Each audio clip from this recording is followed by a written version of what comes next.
What's going on, ladies and gentlemen? Welcome back to a brand new episode of At the Buzzer Post-Game Review.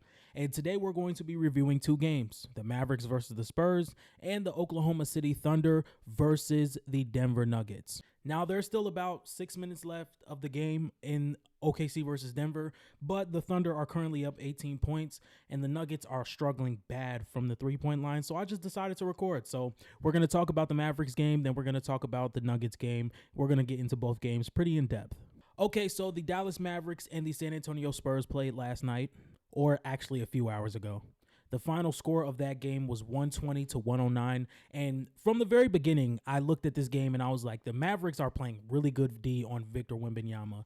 And one thing that I want to talk about with Wembanyama, he had about 17 points. He was about 5 for 18 from the field. I think he was 6 for 6 from the free throw line. Something that irks me with Victor Wembanyama is he gets the ball down low, whether it's against Daniel Gafford, whether it's against Derek Lively. But one thing they were emphasizing when they first started out the game, we're going to put Wemby in pick and rolls. We're going to try to get him on a smaller defender, and he's going to finish at the rim at a high efficiency rate. Now, when we saw him get post touches against Luka, when we saw him get post touches against Klay Thompson, one thing that I did not really like, you are 7'4". Put the ball in your chest or put the ball above your head, make one move, and get to the basket. One thing that we saw with Victor Wembanyama was he was putting the ball on the floor a lot, whether it was against Daniel Gafford, Derek Lively, Klay Thompson, Luka Doncic. As soon as he puts the ball on the floor, and Draymond Green spoke about this when he said how he would guard Wemby. Wemby is really high up. That dribble is going to be really high. So guys like Luka, guys like Klay, they're going to be able to attack. Wemby's going to create turnovers. He's going to miss shots. He's going to get uncomfortable. And that happened all game. In the first half, Victor Wembanyama was getting touches. He was getting touches in the post. He was getting touches in pick and roll. He was getting touches in the elbow and in the in-between game. I just think Wemby does not know what to do once he gets the ball. You know, he has such a wide variety of how he can score, and he doesn't have his go-to move yet. I know LaMarcus Aldridge said something about this in the past as well. Victor Wembanyama needs to learn what he's going to do and what he specializes in. So once you're in that position, you can go straight to it. Because once again, I feel Victor Wembanyama was dribbling the ball just a little bit too much when he had his back to the basket, when he had the ball in the mid-range, when he was bringing the ball up the floor. And that's what I think led to a lot of those turnovers. I know against Derek Lively, Victor Wembanyama started out in the post. He turned around. He tried to make his move. He went to his back towards the basket once again, and he ended up getting a travel call because, once again, you're holding on to the ball too long. And a guy like Daniel Gafford is 6'9", 6'10". You can make one dribble, if any, one dribble, go right up with it. You are 7'4". Make that thing normal. And then against smaller guys like Luka Doncic and Klay Thompson, they were just attacking the ball a lot because I felt as though Wemby was dribbling way too much. So pretty ugly game from Victor Wembanyama. He still has a lot to learn. I'm still very confident that he's going to improve this season. But once again, I would just like to see him have that one move that he goes to that's pretty unstoppable. And you have a wide variety of moves to choose from. You are 7'4", and you can put the ball in the basket. You can put the ball on the floor.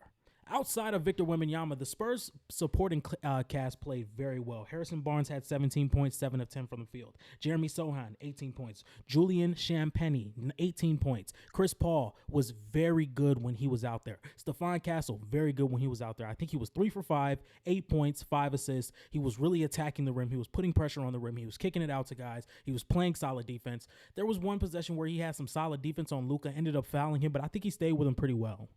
As for the Dallas Mavericks, they definitely improved this season. There was some talks about the Dallas Mavericks not improving much. I think they got a lot deeper. Guys like Quentin Grimes, Najee Marshall, Jaden Hardy, Derek Lively, they were coming off the bench and they were making impacts. Maxi Kleber made impacts. These guys were being felt defensively. Jaden Hardy had some really nice buckets off the bench. Derek Lively was playing really good defense off the bench. Same with Najee Marshall, same with Quentin Grimes, and then Klay Thompson, 22.6 for 10 from 3. This is something that we are going to see a lot of from Klay Thompson. He's a third option now. Back in Golden State, he had the ball a lot. He was getting up a lot of shots. Now you can see him get 22 points off 6 to 10 from 3 and be very efficient at his job. This is also a guy who had 2 steals as well. Klay Thompson was playing really good defense when he was on the floor. And I don't know what it is about Derek Lively versus Victor Wembanyama, but Derek Lively always plays really well. 15 points, 11 rebounds, 6 assists. He was 6 from 8 from the field. Derek Lively had a fantastic game. And if he's going to continue coming off the bench for this Dallas Mavericks team, he's going to win 6th Man of the Year.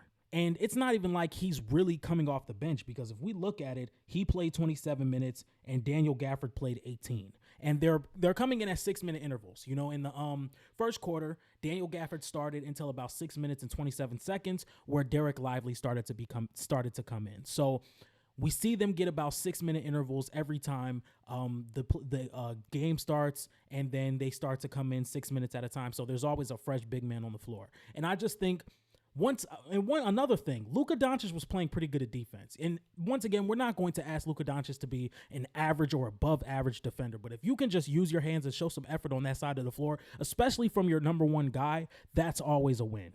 And I think Joel Moran posted this on Twitter. Shout out to Joel Moran. The Dallas Mavericks had a 70% win percentage after the trade deadline when they brought in guys like PJ Washington and Daniel Gafford. Now this team is coming back. They got better offensively with Klay Thompson. They got deeper with Najee Marshall and Quentin Grimes. This team is going to be really good. I don't know where the questions or the concerns came from for the Dallas Mavericks when this team, especially with their bench, because a lot of people say, oh, well, who's going to guard? You know, they brought in Quentin Grimes, they brought in Najee Marshall, but these guys are coming off the bench. They made rotations, they made their rotations about 5 to 7 minutes in the game.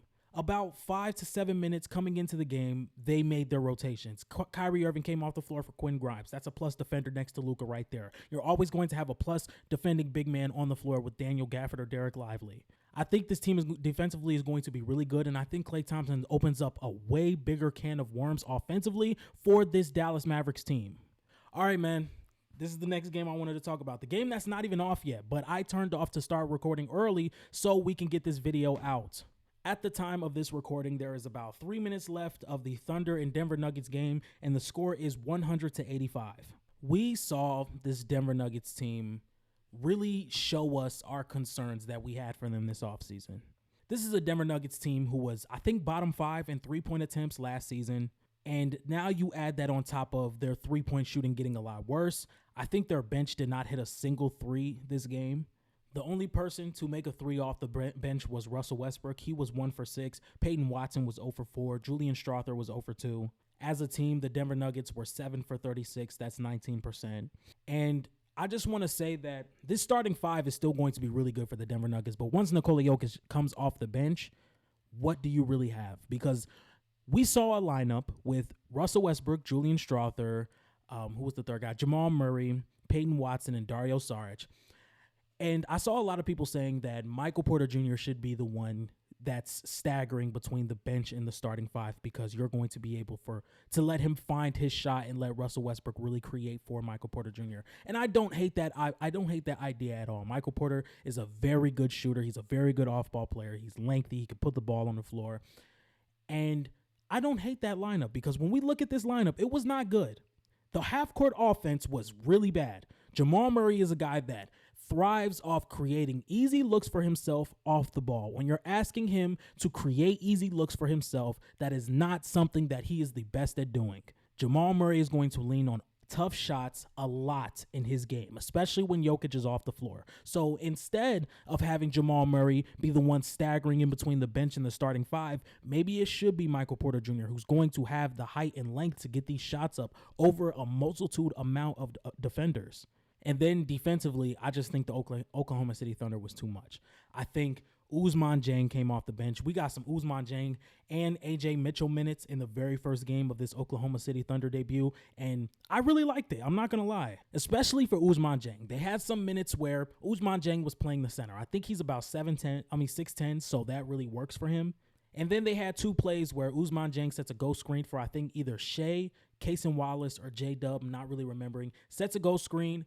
The person next to whoever the ball handler is rotates up. Ousmane Dieng finds his way to the corner. As soon as he sets the goal screen, both guys collapse on the ball handler. It sets a rotation. Ousmane Dieng gets a wide open corner three. He knocks it down. Second three, inbound play. Ousmane Dieng knocks it down right in the right corner 2 times in a row.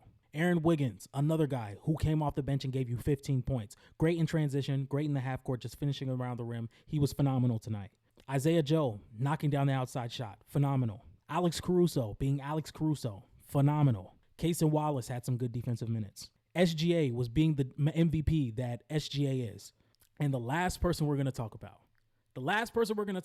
is Chet Holmgren. The entire bench is in for both teams right now, and Chet, fuck, my bad. The entire bench is in for the Oklahoma City Thunder at the moment, and Chet is going to finish this game with 25 points, 14 rebounds, 5 assists, and 6 stocks. Chet Holmgren was amazing tonight.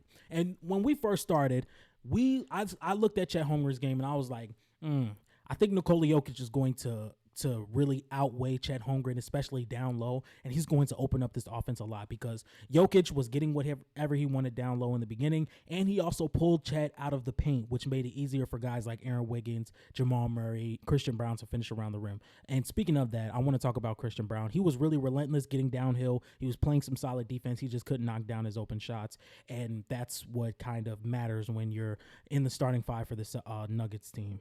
But he had a phenomenal third quarter. It was a play where he blocks Nikola Jokic, goes down in transition, and finishes on the other end. That was phenomenal. He puts the ball on the floor. He made his outside shots. There was a in-between game he had where he hit a fadeaway around the free throw line. That was great. And it's not even like he was going out of his way to get buckets. Chet Holmgren was taking what the defense was consistently giving him. And I think people really forget how special of a prospect Chet was coming into the league. Chet Holmgren was somebody who was followed since he was like 15, 14 years old. And a player that's this big, this versatile offensively and defensively, he can guard on the perimeter. He can defend the rim. He had some really good minutes on Nikola Jokic. He was hitting the outside shot. He was finishing down low, finishing through contact. Chet is going to be a special player. And before I wrap this video up, I just want to say that the Denver Nuggets are going to be fine. I don't think there are a lot of teams in the NBA that can exploit these issues for Denver as much as OKC can, especially in the Western Conference. I don't think Minnesota can. I don't think LA can. Don't think Sacramento can. And I don't think Phoenix can. I don't think Phoenix has the defensive big that can really shake things up for a Denver team. I don't think LA has the depth or just the perimeter defenders around AD. So when we look at a team that in the Denver Nuggets who still has the best player in the world, I don't necessarily see these weaknesses that are being shown by the best team in the West as a threat to teams that are going to be in the middle of the pack of the Western Conference. Anyway, I'm going to go over some of the games that happened earlier today. At this time of recording, the Sacramento Kings and the Minnesota Timberwolves are actually tied 112-112. I actually did not watch a second of this game, I'm not going to lie.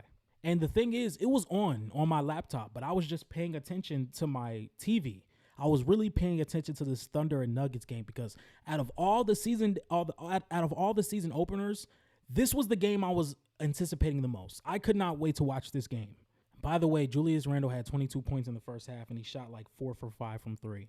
And right now he has 33 points, 5 rebounds, and 4 assists. So I'm definitely going to watch this game. And another game, the Washington Wizards fell short to the Boston Celtics, 122-102. Jason Tatum, 25, 11, and 6. Jaylen Brown, 27, 8, and 3. Derek White with 19, 4, and 4. Jordan Poole, 26 points.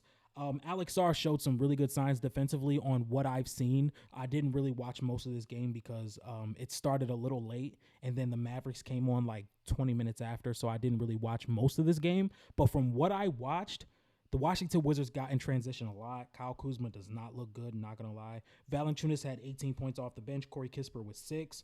Once again, Corey Kispert. And by the way, the Denver Nuggets. Hey, if I'm the Denver Nuggets, hey, Washington, do you want Julian Strawther? If you want Julian Strawther, give us Corey Kispert. But, ladies and gentlemen, that has been my October 24th at the Buzzer Sports post-game review. If you guys like this type of content, make sure you like, comment, and subscribe. This is episode 3 already. We're going to be doing this every single day. Tomorrow, we're going to be reviewing the Knicks versus Pacers and the Suns versus the Lakers. And if you guys like this type of content, make sure you like, comment, and subscribe. And I'm out. Peace.